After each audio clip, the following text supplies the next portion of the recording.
Fireworks light up the Beijing sky in celebration of the Lunar New Year. Hello, I'm Anand Naidu, and this is The Heat.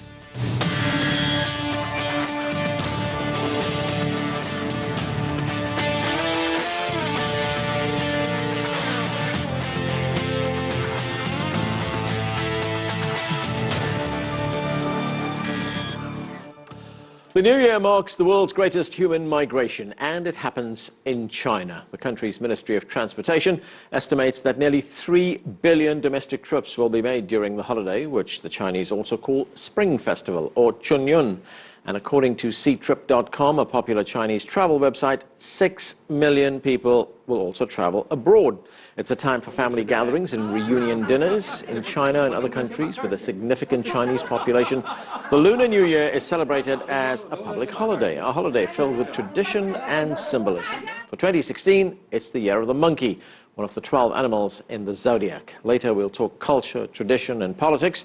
Among our guests, the person People magazine once called the most famous woman in China and the first Chinese-American woman elected to the U.S. Congress. But for more on this year's celebration, let's turn to CCTV's Roy Ruttenberg. Some 700 million people tuned in to watch the annual Spring Festival Gala, marking the start of the lunar calendar year. Broadcasting live from 5 different venues across China, it's one of the most widely seen programs in the world, with 6 times as many viewers as the American Super Bowl.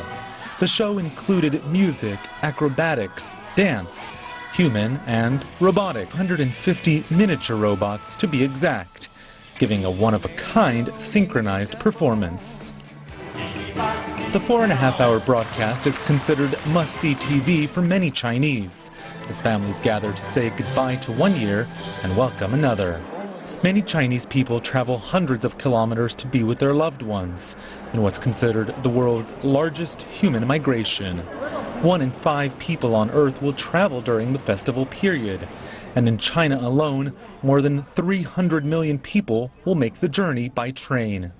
They'll spend time and money. In 1 week last year, Chinese travelers doled out more than $100 billion. That's double the amount Americans spent over Thanksgiving. They also eat dumplings or jiaozi, a traditional holiday staple, many homemade. Some even put a coin inside for luck. Others may place money in red envelopes, known as hangbao, which they distribute to children or employees or unmarried singles.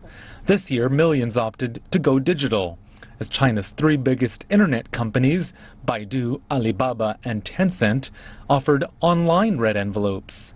Even the Chinese government got in on the digital action, giving away $50,000 through a prominent web-pay service. All across China, smartphones lit up with red. The skies lit up with fire. Fireworks are always a part of the festivities, both professional and amateur. This year, the Year of the Monkey, was no different, and it was a truly global event. In Sydney, the Opera House was turned red at midnight. This was the scene in East Calcutta's Chinatown, known as Tangra, and in Manila, with one of the world's oldest Chinatowns, dating to the 1500s. Hundreds gathered in the Japanese port town of Yokohama, and in the Myanmar city, Rangoon. There was a flash mob in New York's Times Square. This was Mexico City, where many Chinese immigrants settled after a U.S. ban in the 19th century. And Havana, home to ethnic Chinese for nearly 200 years. Roy Ruttenberg, CCTV in Washington. Joining us now from Beijing is the host of CCTV's global business program, Martina Fugh. With us here in Washington is Haipei Xue, a public policy advocate. He serves as president of both United Chinese Americans and the National Council of Chinese Americans. And joining us from New York is author and entrepreneur Yusai Khan, an award-winning producer and television host. People magazine once dubbed her the most famous woman in China. Thanks to all of you for joining us. Yusai, good to see you. Thanks for joining us. Let me start with you. Of course, what we're talking about here are traditions and celebrations that go back a long, long time. How have they evolved over the years? Oh, many things involved. I live both in Shanghai and in New York City. And this year, for example, the first time that Madison Avenue, which is downtown New York, and uptown New York have connected. For the first time, actually, we had the dragon going all the way up to Madison Avenue from downtown, and it's a big, big celebration. And this year, we also celebrate Lunar Year by putting together the Boon Association in Shanghai, together with the Madison Association in Shanghai, in New York. So we're trying to put the two sister cities together, and then try to help each other to promote these two great, great cities. Nothing like this could ever have happened before. I mean, I've lived in New York for a very long time, and just a lot of things are happening. Lots of local activities. Like these days, I belong to some Chinese organizations, and all kinds of events are happening there. It was never like that before. Hai Pei, this is also a time when there are millions of Chinese people in China, hundreds of millions of people in China who are moving across the country, crisscrossing the country, to reunite with family members. It's not very different from the Thanksgiving holiday here in the United States, of course, but it's on a much, much bigger scale. Put this into some kind of perspective for us. How important are these family reunions, and what can we expect at dinner time? Right. To me, I grew up in China. That Lunar New Year period is it's almost like ours in America, Thanksgiving plus Christmas together. So you can imagine the traffic of that. And also thinking about a large number of Chinese working outside of their home, outside of their cities. So there's at least 200 million of them in China. So you have that really floating population all deciding to come back for the holiday, and it's a must. So that created quite a phenomenon in China, and of course headache too, but mostly a happy moment. And China is so large, and southern China, northern China, or southwest China, they all has a little bit variations towards that main theme, right? But I would say that predominantly making jiaozi together, the Chinese dumpling, is the thing you have to have for the Lunar New Year Eve. That, of course, is for the Northern Chinese. I am a Southern Chinese. See that? We never wrap dumplings. But what I want to say is this. I used to attend the Spring Festival broadcast of CCTV. For many years, I was invited to attend them. And I remember that was the night before, and of course, I didn't sleep. The next morning, early in the morning, I would leave Beijing to come back to the United States so that I could celebrate New Year with my parents. Because we're a day later. So when I would go to the airport in Beijing, and the Beijing airport would be totally empty. Not a single soul would be there, and I was probably the only customer, so to speak. But this year, 6 million people came out of China to visit other countries. That's a gigantic, very, very big change. It's just a matter of a few years. That's right. There's just not people traveling in China. They're traveling across the world. Let's go to Martina. Martina, you are in China right now. You are in Beijing. You're an anchor and reporter at CCTV. You are known, of course, as a Laowai, which is an expat in China. Originally, you're from Switzerland. Would you be celebrating this time differently from the Chinese? A little bit maybe, but I also bought a monkey, as many other Chinese, and Laowais as well, and of course a lot of firecrackers to make some noise.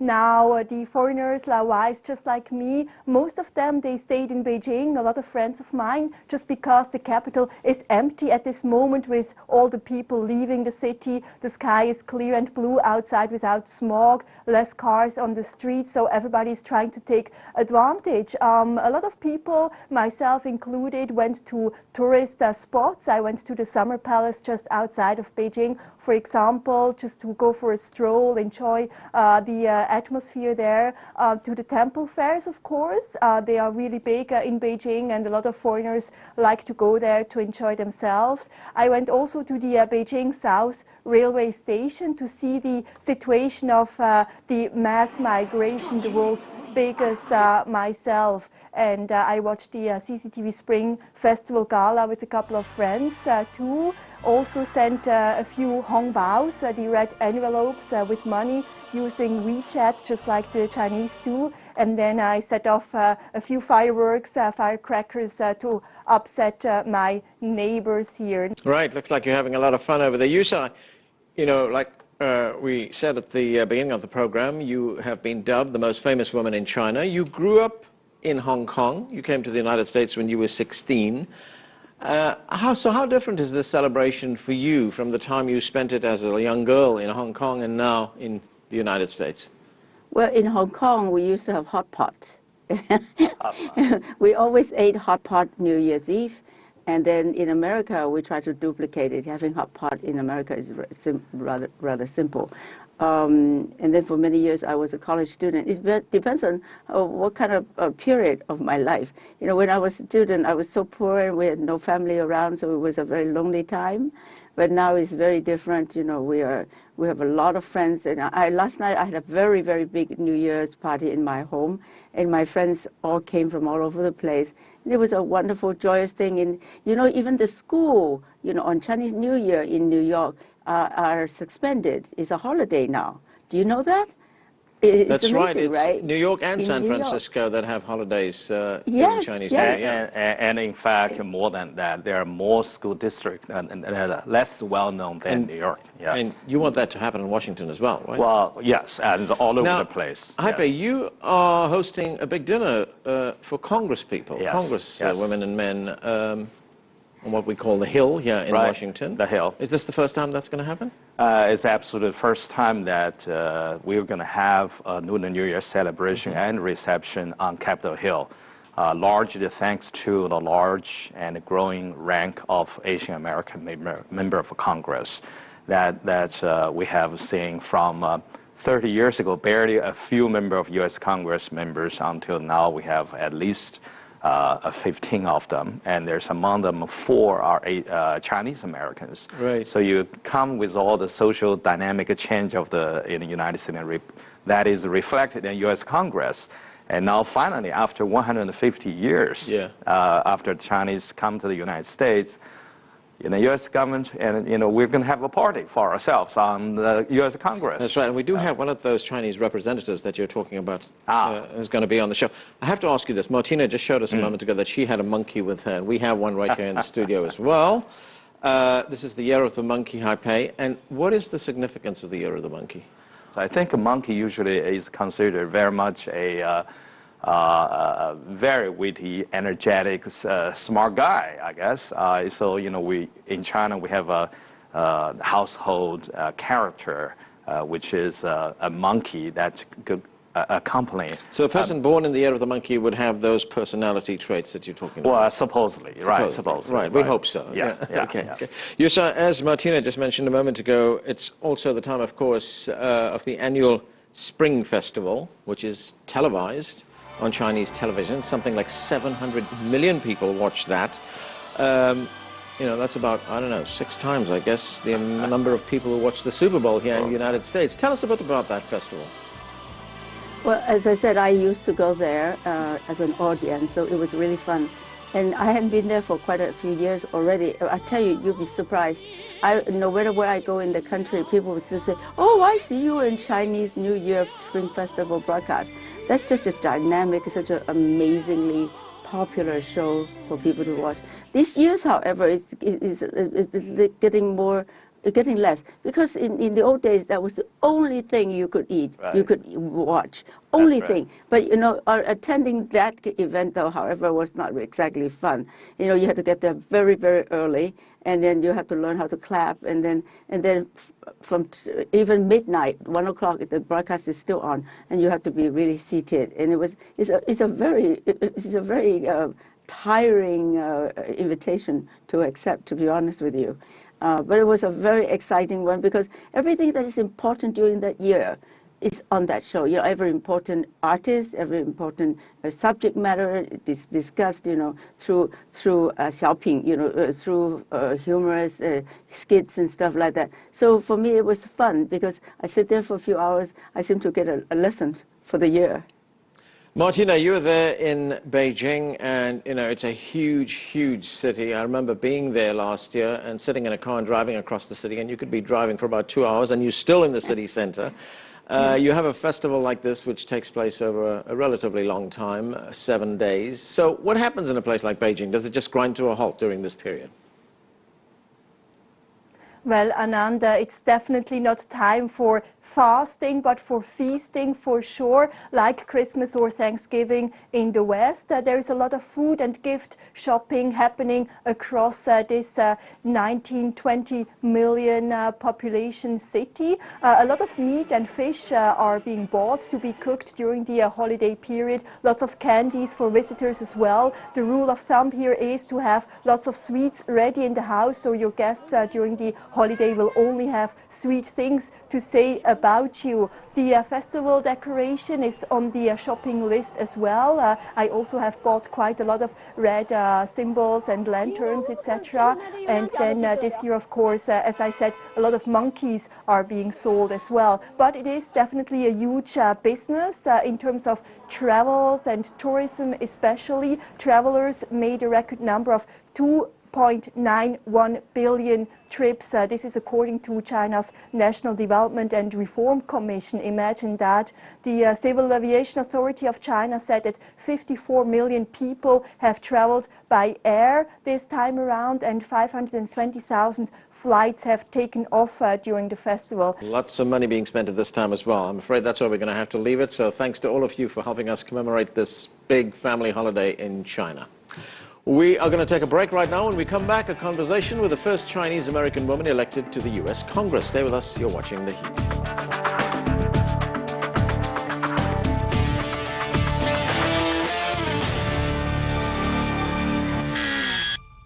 Out of the mouths of children. Welcome back. Judy Chu was first elected to the United States Congress in 2009. She currently chairs the Congressional Asian Pacific American Caucus, and she joins us right here in our studio in Washington. Welcome to the show. Thank you. Nice to have you. Well, you are the chair of this caucus in Congress. We were talking earlier on with our guests on the show, and we were talking about the fact that both New York and San Francisco now have this, the Lunar New Year, as an official holiday. How important is that? It is so wonderful, and it is a sign of growing acceptance of the Lunar New Year as an important festival for everybody around the world, but also it's a recognition of the Asian American population here in the United States. Would you like to see that expanded? Oh, definitely. In fact, it would be great for the major cities around the United States to do this, and then hopefully we can have a national movement.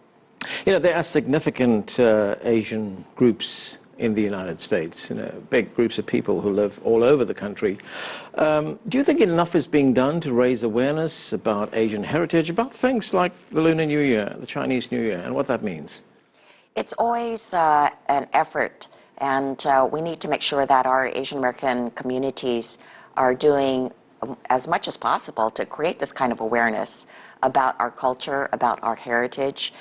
We want to have more shows on television, and now we have Fresh Off the Boat and other shows. So we want to make sure that people know that we are part of America. And at a personal level, you and your family, I mean, do you celebrate the Lunar New Year very differently from, say, the people in China? Well, as a child growing up, we would have dinner together on Lunar New Year. We would not cut our hair and not sweep out the house on the Lunar New Year day. And we would always, of course, have the red envelopes. We looked forward to that. So there are all kinds of beliefs and traditions attached to this, which you observe here as well. Oh, yes, of course. We have the U.S. presidential election campaign. I mean, we see it all the time on our screens right now. You know, we've had our first, still have our first African-American president, Barack Obama. There's a possibility we could soon have a female president, the first one in this country, Hillary Clinton. What about an Asian-American president? I mean, there are people like yourself in positions of power. Should there be more people like yourself in positions of power, even in the White House?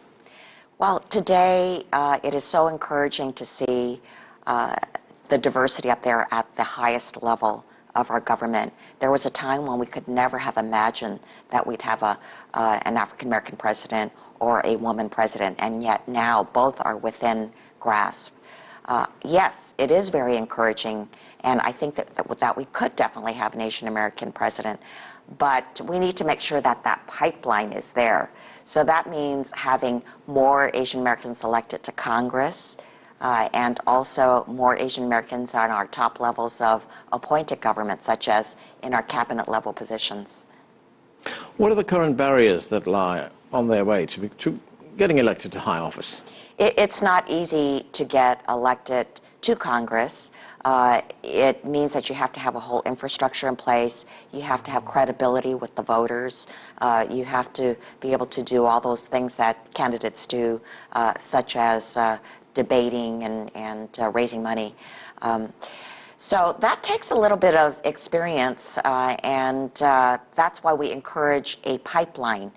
That is, we encourage Asian Americans to run for their local positions, such as on city councils and on school boards. We try to get more people into our state legislatures. Those are the ones that will be able to make it to Congress. Right, so it starts at the local level, doesn't it? Yes. What about your path to the U.S. Congress? I mean, how did you get there? It took me 30 years to get here. I started on a school board, then went to a city council, then the California State Assembly, and then the state's elected tax board, the Board of Equalization. So it was a long road, and I just hope that it doesn't take quite as long for people in the future to be able to get to Congress. I was looking at some figures that were published in The Economist, and it said that 49% of Asian Americans have a bachelor's degree, compared to 28% for the general population. In terms of immigration, 61% of recent immigrants from Asia have a bachelor's degree, compared to 30% of recent non-Asian immigrants to this country. I mean, those are wide disparities. What has it done for Asian Americans? Has it made life better for them? Has it given them better opportunities? Well, we have a bifurcated population. We do have many highly educated Asian Americans, but I do want to remind the public that we also have Asian Americans that come here that are not doing so well. And in fact, we always try to remind our federal government about that. There are Pacific Islanders and there are Southeast Asians that have not attained a bachelor's degree, and in some cases not even a high school degree, and they deserve that kind of help. We also have a situation where even though we have highly educated people, they may not be getting the kinds of positions that are commensurate with it. We call this the glass ceiling, or in some cases the bamboo ceiling, where we may have many Asian Americans that are, for instance, engineers in a particular company, but not in those top-level management positions. And what kind of grassroots work is being done to overcome that? So in those companies themselves, fortunately, there are Asian American groups that are organizing, trying to give those employees the tools that they need. And there are nonprofits that have been formed that are trying to teach these kinds of tools. These are Asian American leadership types of training programs that will help Asian Americans. But there also is advocacy that we must do with those biggest of companies to make sure that they are giving those opportunities to Asian Americans. Right. Getting back to the Lunar New Year, where we started, I want to ask one of our previous guests this as well. Significance of the Year of the Monkey for you? Well, of course, this happens every 12 years, but they say that this is supposed to be a year where there's a lot of activity. Somebody born in the year of the monkey is mischievous, but also intelligent and very, very active, and that the year could be that way as well. And it's not a short festival, isn't it? It lasts a week. Well, I can tell you that I've been going to Lunar New Year events for the past week and will continue to be going to them. It is a long process, and in Asia it's at least 2 weeks. Well, Representative, thanks for coming in, and Happy New Year to you. Thank you. With this being the Year of the Monkey, as we just said, we asked the Heat's own Matt Shirley to help us understand the connection we have with those largely adorable creatures. The Year of the Monkey. Not just the great Monkey King, but your everyday kind. Monkeys are primates. Let's look at some. Baboon, wait your turn. Stop eating the scenery. First, the ape. It's not actually a monkey, but another primate. Still, they're good friends. An ape has no tail. Let's meet our two favorite great apes. The gorilla. No, please don't shake the camera. Our other favorite great ape, the chimpanzee. They eat everything they can, similar to some of us. Maybe even too similar. Now that we've got apes off our back to monkeys. You have Old World and New World. They all have tails. New World monkey tails can grab onto things. Old World monkeys can't do that. Whatever you do, please do not tie a monkey's tail into a knot. There are more than 250 kinds, including the howler and the golden. There are more differences among these primates, but for now, remember that all monkeys are our friends. So let's peel some bananas and welcome 2016, the year of the monkey. Sorry, Baboon, we're out of time. That's the Heat's Matt Shirley. Our Primate Primer is just one of many New Year's features on our website. To find out about the horrific monster that began Chinese New Year, plus some delicious dishes and choice cocktails to have around your holiday table. That's all at cctv-america.com. That is it for this edition of The Heat. I'm Anand Naidu in Washington, D.C. Thanks for being with us.